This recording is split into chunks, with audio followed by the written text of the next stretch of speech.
आप आने वाले वक्त में ग़ज़वा-ए हिंद में शामिल होंगे पाकिस्तान फौज के साथ। हमें ग़ज़वा-ए हिंद की नहीं, हमें ग़ज़वा-ए रोजगार की जरूरत है। पॉलिटिक्स आपने सीखनी है, ना कि जो है वो पीएम नरेंद्र मोदी से सीखो। उनसे 2-2 मिनट की वीडियोस बना के आप जहादी तैयार कर रहे हैं, हंसी आती है मुझे।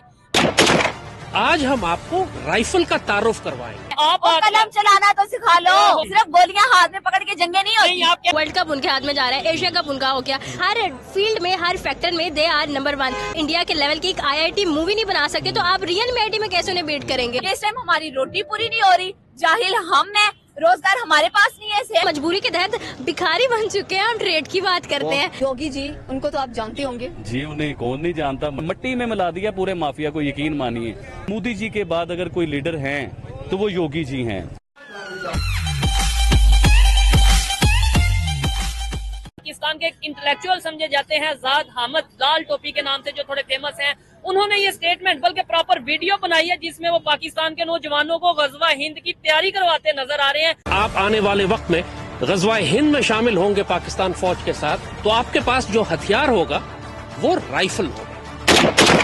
आज हम आपको राइफल का तारुफ करवाएंगे। इस टाइम जो हमारी सूरत हाल है ना, हमें ग़ज़वा-ए हिंद की नहीं, हमें ग़ज़वा-ए इल्म की जरूरत है। हमें ग़ज़वा-ए हिंद की नहीं, हमें ग़ज़वा-ए रोजगार की जरूरत है। हमारे लोगों को ये नहीं पता कि अपने राइट्स कैसे मांगने हैं। अभी ये 3-4 दिन पहले की बात है, साउथ कोरिया में उनके प्रेसिडेंट ने मार्शल लॉ लगाने की कोशिश की है। कुछ घंटों के अंदर पब्लिक बाहर आ गई, उनके बूढ़े, बच्चे, नौजवान, हर शख्स सड़कों में निकले। कुछ घंटों में उन्होंने वो फैसला जो है उसकी तरदीद करवाई, उसकी मजम्मत की और उसको कैंसिल करवाया। ग़ज़वा-ए हिंद की बातें करते हैं हम, हंसी आती है मुझे। और हम राइफलें चलाना सिखा रहे हैं, और कलम चलाना तो सिखा लो।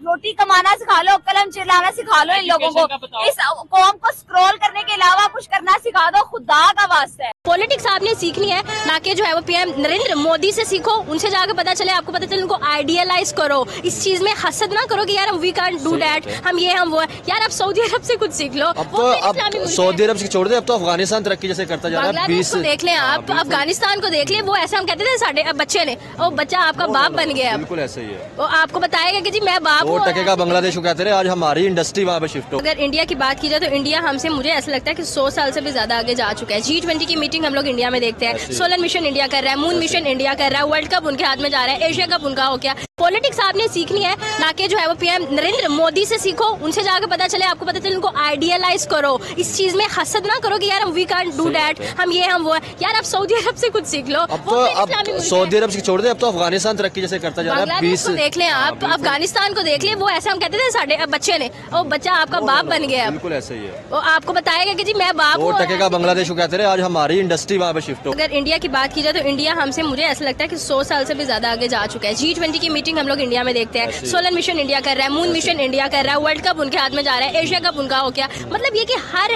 फील्ड में, हर फैक्टर में दे आर नंबर 1।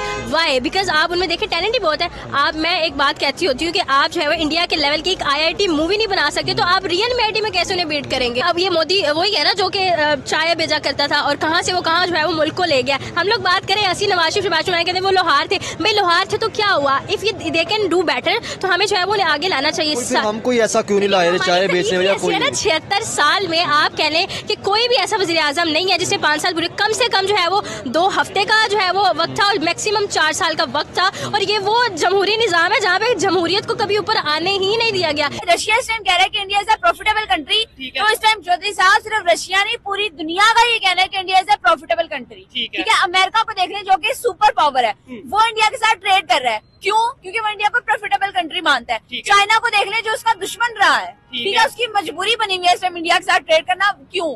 क्योंकि India is a profitable country.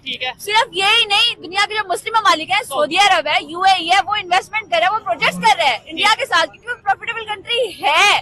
ठीक है, अफ्रीका बार बार बुला रहा है अपनी तरफ की, आप हमारे पास आए, हमारे साथ प्रोजेक्ट करें, हमारे साथ ट्रेड करें। क्यों? क्योंकि वो प्रॉफिटेबल कंट्री है। अगर आपको मौका मिले कि अगर ज़ाद अहमद को हम इनवाइट करें, या आप क्या इसके ऊपर? मैं चैलेंज करती हूँ उनको, ठीक है, मैं बड़ी रिस्पेक्ट के साथ, कि आपको इधर जंगजू तैयार कर रहे हैं ना भाई साहब, तो पहले आप, मैं एक एजुकेटेड लड़की हूँ, ठीक है, और मैं सिर्फ एक स्टूडेंट हूँ। ठीक है, मुझे तो हंसी आती है उनकी वीडियोस देख के। इस तरह की वीडियोस बना के 2-2 मिनट की वीडियोस बना के आप जहादी तैयार कर रहे हैं। पहली बात ये है कि आप, दुनिया जितनी डेवलप हो चुकी है, सिर्फ गोलियां हाथ में पकड़ के जंगे नहीं होती। आप क्या चैलेंज करती हैं? मेरी रिक्वेस्ट है, मैं हाथ जोड़ के कहती हूँ कि इस टाइम हमारी रोटी पूरी नहीं हो रही, जाहिल हम हैं, रोजगार हमारे पास नहीं है, सेहत हमारे पास नहीं है, इज्जत हमारे पास नहीं है पूरी दुनिया में। पूरी दुनिया हमें मंगता कहती है। इंडिया से ट्रेड, क्या आपको लगता है कि अब हमारी मजबूरियां बन गई कि हमें सबके साथ ट्रेड या सिस्टम बेहतर करना चाहिए? मजबूरियां, ट्रेड सिस्टम को आप छोड़ दें, हम जो है वो मजबूरी के तहत भिखारी बन चुके हैं, हम ट्रेड की बात करते हैं। लाइक हम IMF के कर्जे में कितना मतलब दबे हुए हैं, कैन यू इवन इमेजिन। और वो अपनी मर्जी के मुआहदे आपसे करवा रहा है, फिर आप कहते हैं कि नहीं जी निगरान हुकूमत ने फलाना करता उन्हें टिमकाना कर दिया साडियों ने।